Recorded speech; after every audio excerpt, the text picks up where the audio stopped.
राम कुमार गौतम विधायक बीजेपी सफीदो हलके से, उन्होंने सार्वजनिक तौर पर एक बयान दिया और जिसमें उन्होंने कहा कि बटेऊ चूरमा खावे, और उसके बाद बहुत ही असंसदीय शब्दों का उन्होंने इस्तेमाल किया।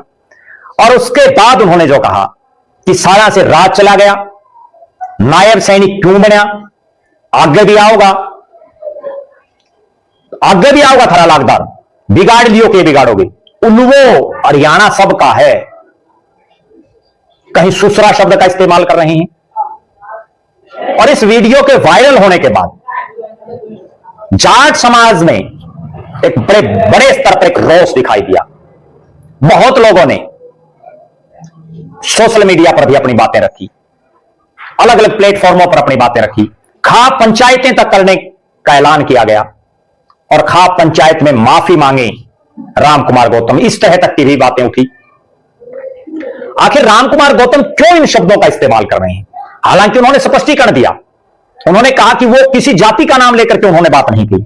मान लेते हैं हम, उन्होंने किसी जाति का नाम नहीं लिया, किसी व्यक्ति का भी नाम नहीं लिया, लेकिन वो कम से कम ये तो बताएं कि उन्होंने साला शब्द किसके लिए यूज किया, किसका कौन है वो साला जिनका राज चला गया, कौन है उल्लू, और किसके लागदार हैं नायब सिंह सैनी, कौन है सुसरा और कौन है बटेऊ। इन बातों का उनको स्पष्टीकरण देना चाहिए। राम कुमार गौतम किसी एक जाति के वोटों से विधायक नहीं बने। अगर वो 3 बार विधायक बने हैं तो चाहे नालनौंद विधानसभा और चाहे सफीदो, समाज के हर वर्ग हर जाति के लोगों ने उन्हें वोटिंग की है, किसी ने कम की है, किसी ने ज्यादा की है। अगर वो ये तात्पर्य ये रखते हैं,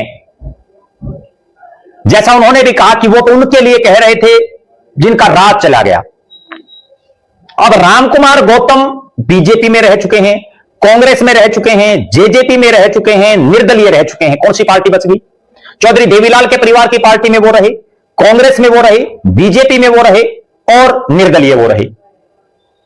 उसके बावजूद इस तरह की बात करना।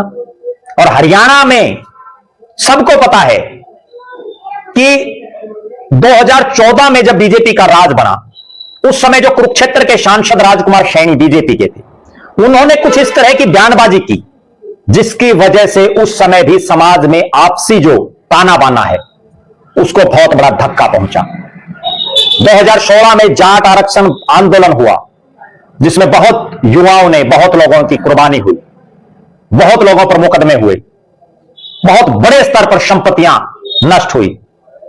आज भी बहुत परिवार उस जाट आरक्षण का दंश झेल रहे हैं।